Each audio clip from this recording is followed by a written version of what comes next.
প্রিয় লিসেনার্স, আজকে যে ঘটনাটি আমি আপনাদের সাথে শেয়ার করব, এই ঘটনাটি আমাকে লিখে পাঠিয়েছেন আনোয়ার হোসেন নামের এক ভাই। ঘটনাটি তিনি যার কাছ থেকে সংগ্রহ করেছেন তিনি নাম প্রকাশে অনিচ্ছুক। আনোয়ার হোসেন ভাই যেভাবে লিখে পাঠিয়েছেন আমি ঠিক সেভাবেই আপনাদের পড়ে শোনাচ্ছি। সেদিন চারপাশ থেকে আজানের শব্দ বেশি আসছিল। গ্রামের ছেলেদের সাথে ফুটবল খেলছিল সৈকত, ছদ্মনাম।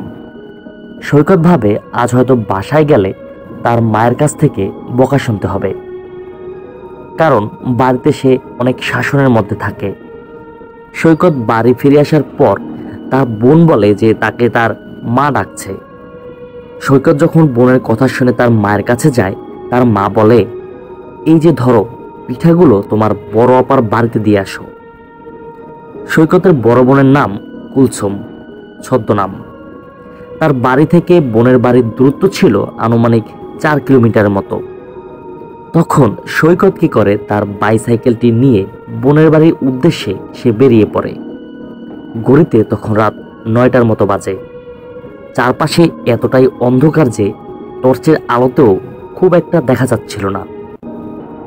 পিঠাগুলো একটা থলের ভেতরে ভরে সাইকেলের সামনে অংশে সে বেঁধে রাখে। দ্রুত সাইকেল চালাতে থাকে সে। যে করেই হোক তাকে রাতের মধ্যেই আবার বাড়ি ফিরতে হবে। কিছু দূর যাওয়ার পর তার সাইকেলটির চেন পড়ে যায়। চেনটি লাগিয়ে পুনরায় সে সাইকেল চালাতে থাকে, কিন্তু একটু যেতেই সাইকেলের চেনটি ছিঁড়ে যায়। তখন সৈকত সাইকেল হাতে নিয়ে ঠেলতে ঠেলতে এগিয়ে চলে। তখন সৈকত খেয়াল করে তার পিছু পিছু একটা বিড়াল আসছে। বিড়ালটি বারবার ডাকছিল। তখন সৈকত রাগান্বিত হয়ে বিড়ালটিকে একটা ধমক দেয় এবং মুহূর্তেই বিড়ালটি সেখান থেকে পালিয়ে যায়। তখন তার বোনের বাড়ি পৌঁছতে আরো অনেকটা পথ বাকি। সেদিন আকাশে চাঁদ ছিল না। ঘন কালো মেঘের আড়ালে চাঁদটা ঢাকা পড়ে আছে। সৈকত যতই সামনের দিকে হাঁটছে ততই যেন তার মনের ভয় বেড়ে চলছিল। যদিও এই পথে সে বহুবার এসেছে, তবুও আজ একা বলেই হয়তো তার মনের মধ্যে ভয় বাসা বাঁধছে। অন্ধকারে কোনো কিছু দেখলেই তার বুক কেঁপে ওঠে। সৈকতের মনে একটা অজানা ভয় কাজ করছিল। যদি সামনে থেকে কোনো কিছু এসে তার উপর ঝাঁপিয়ে পড়ে, কেউ সাথে থাকলে তার ভালো লাগতো। গল্প করতে করতে সে এগিয়ে যেতে পারত। এমন সময় হঠাৎই সে দেখতে পায় সামনের ছোট্ট ব্রিজের উপর কেউ একজন বসে আছে। সৈকত কিছুটা সামনে এগিয়ে গেলে বুঝতে পারে যে বসে আছে সে তার পাশের বাড়ির ছেলে হুমায়ুন। সৈকত ব্রিজের উপর হুমায়ুনকে দেখে অনেকটা স্বস্তি পায়। সৈকত যখন হুমায়ুনের কাছাকাছি পৌঁছায় তখন হুমায়ুন জিজ্ঞেস করে, কিরে, এত রাতে তুই কোথায় যাচ্ছিস? এর জবাবে সৈকত বলে, মা পিঠা বানিয়েছে, তাই কিছু পিঠা বোনের বাড়ি দিতে যাচ্ছি। হুমায়ুন বলে, তাহলে তো ভালোই হয়, আমিও সেদিকে যাচ্ছি। সৈকত বলে, তুই চাইলেই আমার সাথে যেতে পারিস, দুজনে গল্প করতে করতে গেলে খারাপ হয় না। হুমায়ুন বলে, ঠিক আছে, চল তাহলে। সৈকত হুমায়ুনকে নিয়ে সামনের দিকে এগিয়ে যায়। ওই রাস্তার সামনে একটা বাঁশের সাঁকো আছে। সৈকত সাঁকোর কাছে যেতেই থেমে যায়। হুমায়ুনকে বলে, তুই এক কাজ কর, পিঠার পুটলিটা তুই ধর, আমি বরং সাইকেলটাকে আগে সাঁকো পার করি। হুমায়ুন পিঠার পুটলিটা হাতে নিয়ে বলে, বাহ, পিঠা থেকে তো দারুণ গন্ধ আসছে। হুমায়ুন বলে, সৈকত, আমাকে কয়েকটা পিঠা খাওয়া। এই কথা শুনে সৈকত বলল, কিছু দূর গেলেই আপুর বাড়ি, তোকে বরং আপুর বাড়িতে গিয়েই পিঠা খেতে দেব। এই কথা শুনে হুমায়ুন চুপ হয়ে যায়। সৈকতের কাছে মনে হচ্ছিল হুমায়ুন তার সাথে রাগ করেছে, কিন্তু হুমায়ুন আসলে প্রচণ্ড ক্ষিপ্ত হয়ে যায়। সে বলতে থাকে, আমার এত ধৈর্য নেই, আমাকে পিঠা দে, নয়তো আমি তোকে খাবো। এমন অদ্ভুত কথা শুনে সৈকত হেসে ফেলে। সে বলে, আরে তুই এসব কি বলছিস? হুমায়ুন রীতিমতো সৈকতের হাতে থাকা ওই পিঠার পুটলি ধরে টানতে থাকে এবং বলে, আমাকে পিঠা দে, নয়তো আমি তোকে খাবো। পরপর দুইবার হুমায়ুনের মুখে এই কথা শোনার পর সৈকত কিছুটা অবাক হয়ে যায়। আর তখনই হুমায়ুন সৈকতের হাতে থাকা পিঠার পুটলিটা কেড়ে নেয়। তখন সৈকতের সাথে হুমায়ুনের রীতিমতো ধস্তাধস্তি শুরু হয়। সৈকত দেখে হুমায়ুনের শরীরে অনেক শক্তি, কিন্তু এই ধস্তাধস্তিতে সৈকত হুমায়ুনের সাথে কিছুতেই পেরে উঠছিল না। ঠিক তখনই তার হুঁশ ফেরে। সে ভাবে, এই রাতের অন্ধকারে এইরকম নিরিবিলি জায়গায় আমি কার সাথে ধস্তাধস্তি করছি? কোথাও এটা হুমায়ুনের ছদ্মবেশে অন্য কিছু নয় তো? পিঠার পুটলিটা তখন হুমায়ুনের হাতে। সে ওই পুটলি খুলে সেখান থেকে পিঠা বের করে খেতে শুরু করে। তখন সৈকত খেয়াল করে হুমায়ুনের কোনো ছায়া নেই। এইটা দেখার পর তার আর বুঝতে বাকি রইল না যে এটা আসলে কি। সে ভয়ে সাইকেল ফেলেই সেখান থেকে দৌড়ে পালায়। সে খানিকটা দূরে গিয়ে পেছনে ফিরে তাকায়, কিন্তু সেখানে আর কাউকে দেখা যাচ্ছিল না। ঠিক তখন সৈকত উপরের দিকে তাকায়, আর উপরে তাকাতেই সে দেখতে পায় হুমায়ুন ঠিক তার মাথার উপরে শূন্যে ভাসছে। তখন আর কোনো দিক থেকেই তাকে হুমায়ুনের মতো লাগছিল না। সৈকত প্রচন্ড ভয়ে দৌড়াতে থাকে। এমন সময় হঠাৎই সে কারোর সাথে ধাক্কা খেয়ে মাটিতে পড়ে যায়। যখন সে উঠে তাকায়, সে দেখতে পায় তার বোনের পাশের বাড়ির একজন বয়স্ক লোক নামাজ পড়তে মসজিদে যাচ্ছে। সৈকতকে দেখে ওই লোকটি জিজ্ঞেস করে, কি ব্যাপার, তুমি এইভাবে দৌড়চ্ছ কেন? সৈকত ভয়ে ভয়ে জবাব দেয়, চাচা, ভূত দেখেছি, আমাকে ভূতে তাড়া করেছিল। লোকটি বলে, কিন্তু এখানে তো কোনো কিছুই দেখছি না। তখন সৈকত বলে, জিনিসটা আমার বন্ধুর ছদ্মবেশ ধরে আমার কাছে এসেছিল, আর সে আমার কাছ থেকে পিঠা ছিনিয়ে নিয়েছে। তখন ওই লোকটা বলে, তোমার কপাল ভালো, তুমি সহি সালামতে ওই অপশক্তির হাত থেকে বেঁচে ফিরলে। তোমার কথা শুনে আমি সবকিছু বুঝতে পেরেছি। এটা একটা অপশক্তি যা রাতের অন্ধকারে শিকার খুঁজতে বের হয়। সৈকত অবাক হয়ে লোকটির কথা শুনছিল। লোকটি বলে, যাই হোক, তুমি বুদ্ধি করে সেখান থেকে না পালালে সেটা তোমাকে বড় রকমের ক্ষতি করতে পারত। এই কথাগুলো বলে ওই লোকটি মসজিদের দিকে চলে যেতে থাকে। সৈকত তখন বুঝতে পারে যে সকাল হয়ে গেছে, কিন্তু সে একটা ব্যাপার কিছুতেই বুঝতে পারছিল না। যখন সে বাড়ি থেকে বের হয়েছিল তখন সন্ধ্যা রাত, আর এই অল্প কিছু পথ আসতেই তার সারা রাত কিভাবে চলে গেল, কিভাবে এতটা সময় যে কেটে গেল, এটা ভেবেই সৈকত খুব অবাক হয়ে যায়। তখন সে তার বোন কুলসুমের বাড়িতে না গিয়ে পুনরায় বাইসাইকেলটি নিয়ে বাড়ি ফিরে যায়। সেদিন বাড়ি ফিরতেই সৈকতের অনেক জ্বর হয়। সে কিছুতেই বিছানা থেকে উঠতে পারছিল না। কিছুদিন পর সে কিছুটা সুস্থ হয়, তবে সে প্রায় রাতেই ভয় পায়।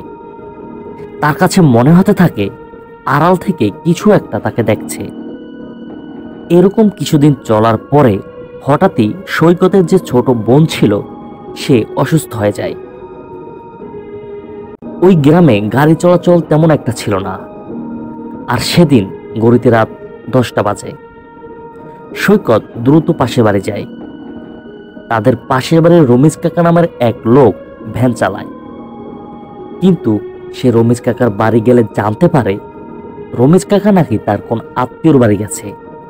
তখন সৈকত কি করে, ওই ভ্যান গাড়িটি সে নিজে চালিয়ে বাড়ি নিয়ে আসে।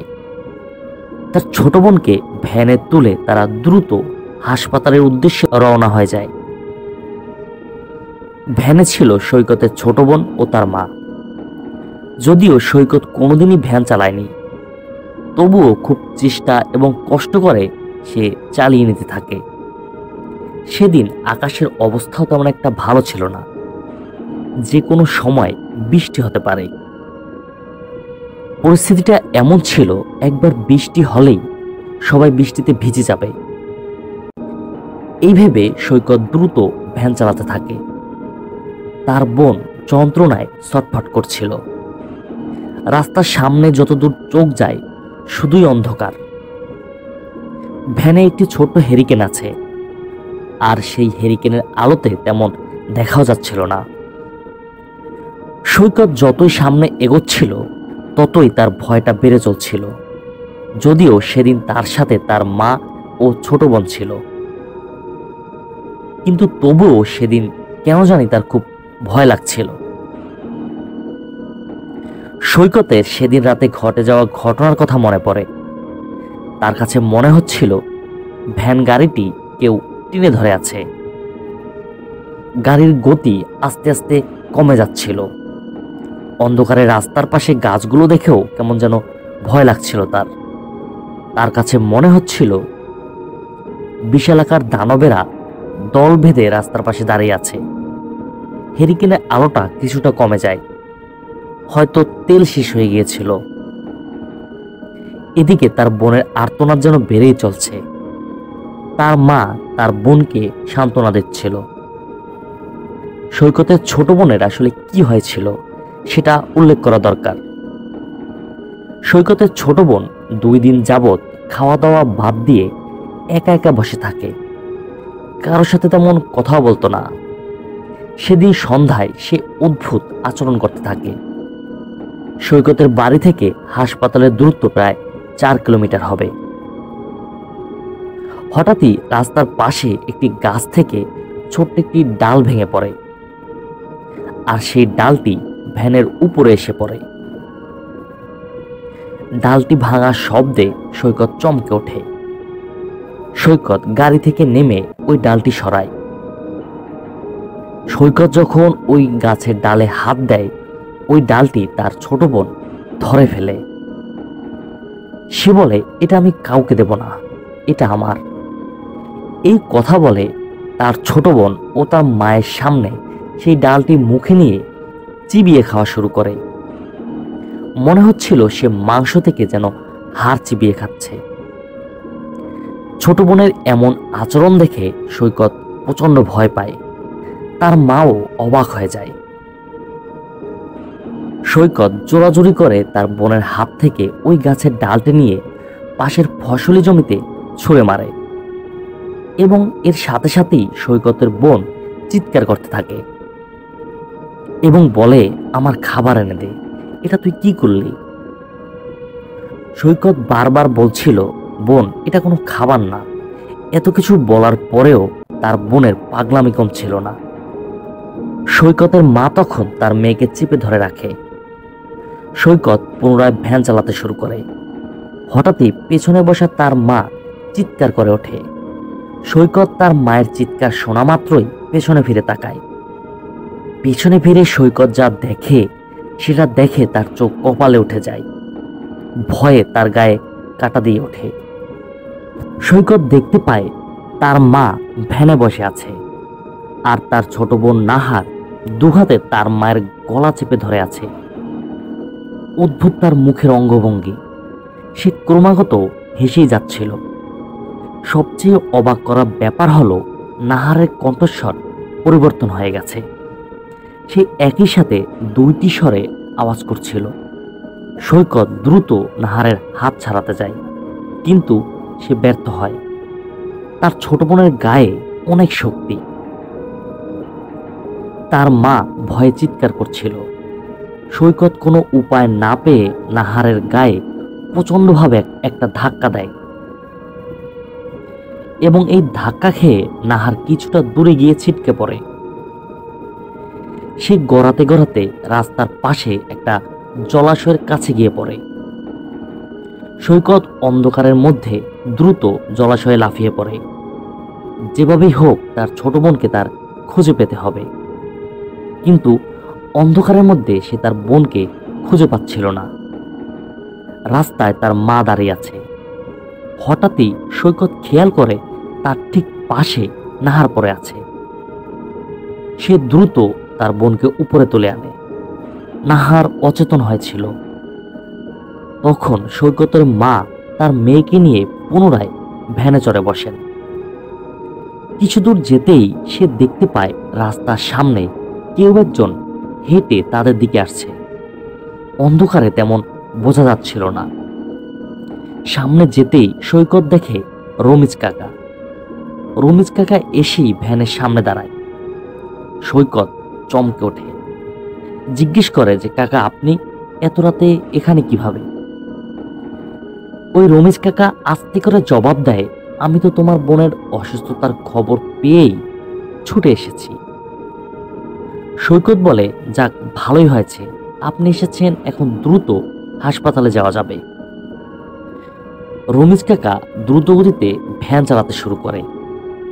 চারপাশে এত অন্ধকার, তবু তিনি কিভাবে যে এত দ্রুত ভ্যান চালাচ্ছিল সেটা সৈকতের বুঝে আসছিল না। তার বোন নাহার তখনও অচেতন হয়ে পড়ে আছে। তার মা শক্ত করে তার মেয়েকে জড়িয়ে ধরে আছে। এমন সময় হঠাৎই রমিজ কাকা ভ্যান থামায়। সৈকত জিজ্ঞেস করে যে কাকা কি হলো, আপনি ভ্যান থামালেন কেন?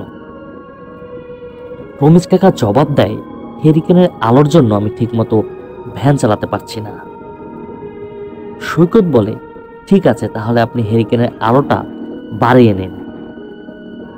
কিন্তু অদ্ভুত ব্যাপার, রমিজ কাকা হেরিকেনটির কাছে গিয়ে সেটি বন্ধ করে দেয়। তখন চারপাশ নিকোষ কালো অন্ধকারে ছেয়ে যায়। রমিজ কাকা হেরিকেনটা বন্ধ করে পুনরায় ভ্যান চালাতে শুরু করে। সৈকত কিছুটা অবাক হয়। সৈকতের কাছে এই বিষয়টা খুবই অদ্ভুত লাগে। একজন মানুষ কিভাবে এই ঘুটঘুটে অন্ধকার রাতে এত দ্রুত গতিতে ভ্যান চালাতে পারবে, এটা কারো পক্ষে সম্ভব নয়। সৈকত ভাবে, তাহলে এখন যে রমিজ কাকা ভ্যান চালাচ্ছে সে কি রমিজ কাকা নয়, অন্য কেউ? ঠিক তখনই রমিজ কাকা হাসতে শুরু করে।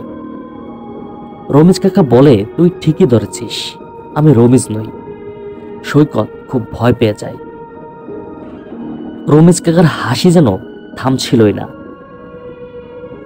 তার হাসিতে কোনো একটা রহস্য লুকিয়েছিল। সৈকত ভ্যানের পিছনে থাকা তার মা ও বোনের দিকে তাকায় এবং পিছনে তাকিয়ে সে প্রচন্ড একটা ধাক্কা খায়। সৈকত দেখতে পায় পুরো ভ্যানটি খালি, সেখানে কেউ নেই। প্রচন্ড ভয় পায় সৈকত। সেভাবে আশ্চর্য, এতক্ষণ যাবৎ ভ্যান গাড়িতে তার মা ও ছোট বোন ছিল, তারা হঠাৎ কোথায় গেল? চারপাশে তখন খুটখুটে অন্ধকার। গ্রামের রাস্তায় একটা ভ্যানে সে একা, আর যিনি ভ্যান চালাচ্ছেন সেও কোনো সাধারণ মানুষ নয়। সৈকত ভাবতে থাকে, তাহলে কি শুরু থেকে যারা তার সাথে ছিল বাস্তবে তারা কেউই নয়? তার ছোট বোন এবং তার মা তাহলে কোথায়? তারা কোথায় বা চলে গেল? রমিজ কাকা বলে, তোকে তো সেদিনই মেরে ফেলতাম, সেদিন তুই আমার থেকে পালিয়ে রক্ষা পেয়েছিস, তবে আজ তোকে কোনো পালানোর সুযোগ আমি দেব না। সৈকত এই কথা শুনে ভয় কাঁপছিল। সৈকত ভাবে, তার সামনে যে রমিজ কাকা আছে সত্যিই কি সে কোনো অশুভ শক্তি? এটা ভাবতেই তার গা কাটা দিয়ে ওঠে। সৈকত আবার এটাও ভাবে, নাকি পুরো ব্যাপারটাই একটা স্বপ্ন, যে স্বপ্ন থেকে সে এখনো বের হতে পারছে না। সৈকত তার হাতে চিমটি কাটে, তাতে সে বুঝতে পারে যে এটা কোনো স্বপ্ন নয়। সে এতক্ষণ যা দেখেছে তা সবই বাস্তব। এমন সময় হঠাৎই রমিজ কাকা অদৃশ্য হয়ে যায়, আর ভ্যানটি তার নিজস্ব গতিতে আস্তে আস্তে থেমে যায় এবং সেটা নিয়ন্ত্রণ হারিয়ে রাস্তার পাশে একটি খাদে পড়ে যায়। সৈকত খেয়াল করে সে পানির নিচে তলিয়ে যাচ্ছে। তার চোখের সামনে পুরো ভ্যানটি পানির নিচে ডুবে যায়। সৈকত অনেক চেষ্টার পর সেখান থেকে উঠে আসে, আর তখনই তার কানে আজানের শব্দ ভেসে আসে। সৈকত বুঝতে পারে ভোর হয়ে গেছে। সৈকত এক মুহূর্তের জন্য সেখানে থমকে দাঁড়ায়। সেদিনও তার সাথে ভয়ঙ্কর কিছু ঘটেছিল, আজও ঠিক তাই হলো। কিছুই বুঝতে পারছিল না সে। বাড়িতে হঠাৎ তার ছোট বোন নাহারের অসুস্থ হওয়া, তার মা সহ ছোট বোনকে নিয়ে হাসপাতালের উদ্দেশ্যে রওনা হওয়া, পথিমধ্যে ঘটে যাওয়া সবকিছুই কি তবে তার মনের ভুল ছিল? কিন্তু এটা তো মনের ভুল হতে পারে না। সে তো সবকিছুই নিজের চোখে দেখেছে। সৈকত আর সাত পাঁচ না ভেবে দ্রুত বাড়িতে ফিরে যায়। বাড়িতে কি দেখে তার মা এবং তার বোন ঘরের কাজ করছে। সৈকতের এই অবস্থা দেখে তারা প্রচন্ড অবাক হয়। তার মা জিজ্ঞেস করে, সারা রাত তুই কোথায় ছিলি? তোকে আমরা আশেপাশে খুঁজেছি। তখন সৈকত বুঝতে পারে তার সাথে যা ঘটেছে তার সবটাই ভ্রম ছিল। সৈকত দ্রুত পাশের বাড়ির রমেশ কাকার বাড়িতে যায়। বাড়ি গিয়ে দেখে রমেশ কাকা শুয়ে আছে। সবকিছু ঠিক আছে দেখে সে ধরে নেয় তার সাথে যা কিছু ঘটেছে তা স্বাভাবিক নয়। সে রাতে যখনই কোনো গন্তব্যের উদ্দেশ্যে রওনা হয় তখনই তার সাথে এই সব অদ্ভুত ঘটনা ঘটে। কিন্তু প্রথম দিকে সে এটা বুঝতেই পারে না যে সেটা বাস্তবে তার সাথে ঘটছে, আর সেটা শুরু কোথা থেকে তাও সে বুঝতে পারে না। রমেশ কাকার বাড়িতে ভ্যানটিও অক্ষত অবস্থায় পড়ে আছে। তাহলে সেদিন রাতে যে ভ্যানটি নিয়ে সে বাড়ি থেকে বেরিয়েছিল সেটা কি ছিল? এই সবকিছুই তার মস্তিষ্কের চিন্তা এলোমেলো করে দেয়। তার সাথে যখনই ঘটনাগুলো ঘটেছে তখনই সে দীর্ঘ সময় সেখানে অতিবাহিত করেছে। এটা কিভাবে সম্ভব? পুরো রাত জুড়ে তার সাথে যেই সব ঘটনা ঘটে চলেছে, অথচ বাস্তবে সেখানে তার কাছের মানুষজন কেউই উপস্থিত থাকে না। তাহলে সবকিছুই কি তার মনের ভুল? আর যদি বাস্তবে কোনো অলৌকিক জিনিস তাকে পথভ্রষ্ট করেও থাকে, তাহলে কেনই বা সেটা তার কোনো ক্ষতি করছে না? দিন শেষে সন্ধ্যা নেমে আসে। তখনই সে ভাবে আজ সে দেখবে কিভাবে ভূতরে সব ঘটনা শুরু হয়, আর সেটা কোথা থেকে শুরু হয় তাও সে দেখবে। সেদিন সন্ধ্যার পর নাহারকে কোথাও খুঁজে পাওয়া যাচ্ছিল না। এটা জানা মাত্রই সে কোনো কিছু না ভেবে নাহারকে খুঁজতে বাড়ি থেকে বেরিয়ে যায়। আর দীর্ঘ সময় খোঁজার পর পাশের বাড়ির বটগাছের নিচে নাহারের দেখা মেলে। সৈকত কোনো কিছু চিন্তা না করে নাহারের কাছে যায়। গিয়ে জিজ্ঞেস করে, তুই এই সন্ধ্যাবেলা বটগাছের নিচে কি করছিস? তার ছোট বোন জবাব দেয়, আমাকে কেউ এই বটগাছে আসার জন্য আহ্বান করেছে, তাই আমি সন্ধ্যাবেলা এখানে এসে হাজির হয়েছি। এটা শুনে সৈকত বলে, তুই কি পাগল হয়ে গেছিস? এখান থেকে চলে যা, নয়তো ভালো হবে না। তখনই সৈকত খেয়াল করে বটগাছে কিছু একটা দেখা যাচ্ছে। ভয়ঙ্কর একটি কালো অবয়ব তার দিকে তাকিয়ে আছে। এইটা দেখে সৈকত প্রচন্ড ভয় পায়। মুহূর্তেই সে নাহারের দিকে তাকালে সেখানে কাউকে দেখতে পায় না। সৈকত যখন পেছনে তাকায় তখনই কেউ তার নাম ধরে ডাক দেয়। সে তাকিয়ে দেখে তার মা ও তার বোন নাহার দাঁড়িয়ে আছে। তার মা তাকে জিজ্ঞেস করে, তুই এই সময় বটগাছতলায় কি করছিস? তখন সৈকত বলে, এইমাত্র নাহার এখানে দাঁড়িয়েছিল। সৈকতের মা বলে, আরে তুই কি পাগল হয়ে গেলি? নাহার এতক্ষণ আমার সাথেই বাড়িতে ছিল। তখন সৈকত বলে যে, মা, এই বটগাছটায় কিছু একটা আছে, আর সেটা খুবই ভয়ঙ্কর দেখতে। সৈকতের মা বলে, এইসব তোর মনের ভুল, তুই বাড়ি চল, তোকে কবিরাজের কাছে নিয়ে যাব। এই কথা বলে তিনি সৈকতকে নিয়ে বাড়িতে চলে যান। সৈকতের পাগলামির কারণে সেই রাতে তাকে আলাদা ঘরে বন্দি করে রাখা হয়। এর পরদিন সকালে তার মা একজন কবিরাজকে তাদের বাড়িতে ডাকেন। কবিরাজ এসে সবকিছু দেখেন। তিনি সৈকতের সাথে একান্তে কিছু কথা বলেন। কবিরাজ সৈকতকে বলে, তোর সাথে খারাপ কিছু একটা আছে, আর সেটা সবসময় তোর আশেপাশেই থাকে। তুই রাতের বেলা যখনই ঘরে অবস্থান করিস তখন সেটা তোর ধারে কাছে ঘেঁষতে পারে না। তাই ওই জিনিসটা তোকে বিভিন্ন কৌশলে ঘর থেকে বাইরে নিয়ে যায়, আর পুরো রাতভর সে তোর সাথে ভয়ঙ্কর সব খেলায় মেতে ওঠে, যা তুই কখনোই টের পাবি না। কেননা সেটা তোর মনের সাথে এমনভাবে খেলা করে যা তোর কাছে বাস্তব মনে হয়, কিন্তু বাস্তবে সেখানে কেউই উপস্থিত থাকে না। সবটাই তোর মনের ভুল। এসব কথা শুনে সৈকতের মা কান্নায় ভেঙে পড়েন। তিনি বলেন, দেখুন, আমার একটাই ছেলে, তার যদি কিছু হয়ে যায় আমি কাকে নিয়ে বাঁচব? যেভাবে হোক আপনি আমার ছেলেকে বাঁচান। কবিরাজ সৈকতের মাকে অভয় দেন। তিনি সৈকতকে কাছে ডেকে জিজ্ঞেস করেন, তুমি কি শুধুমাত্র রাতের বেলায় এইসব ঘটনার সম্মুখীন হয়েছ?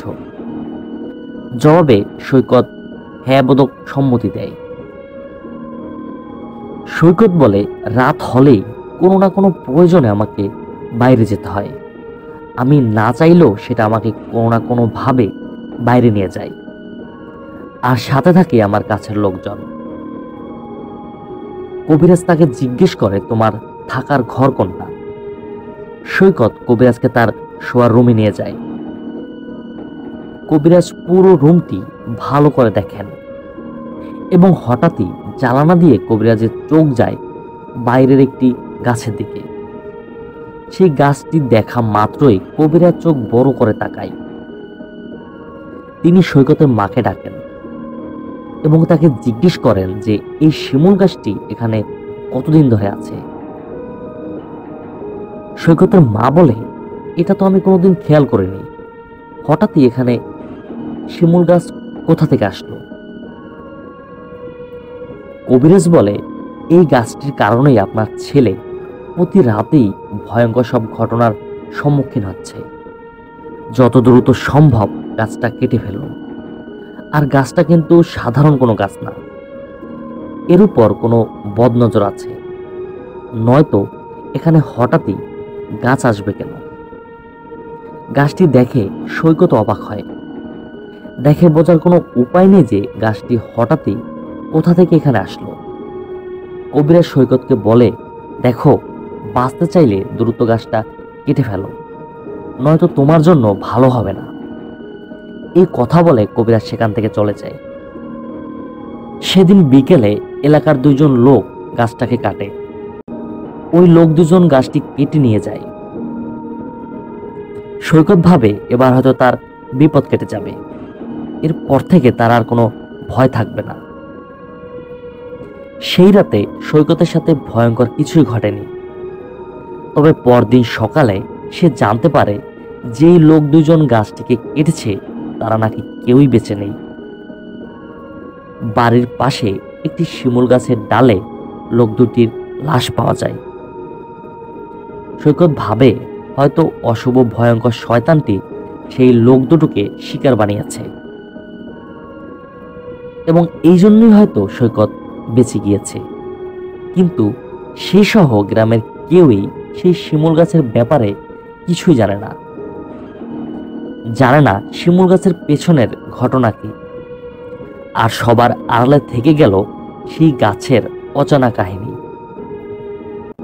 এরপর অনেক বছর পর একবার সৈকত তার এক বন্ধুর বিয়েতে যায় রাতের বেলা।